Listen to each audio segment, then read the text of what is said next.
From Joseph, hello, Mr. French lookalike. That's from David French. Right now.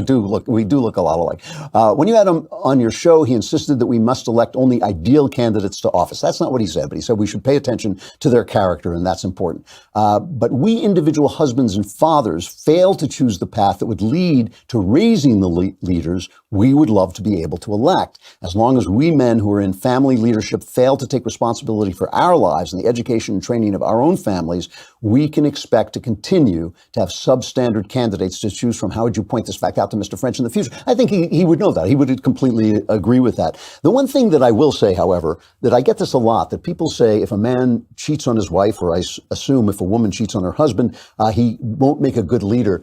That sounds like it should be true, but it's just not. I wish it were true. It would make life is so complicated. It would make life much simpler if any man who cheats on his wife or any woman who cheats on her husband makes a bad statesman or a bad leader. But it just isn't so. Ronald Reagan is not supposed to have been the most faithful of husbands throughout his life, but he was, I think, a great president. And, it's just life is complicated, and sexuality is one of the most complicated parts of life. So it doesn't always speak into the rest of the things we do.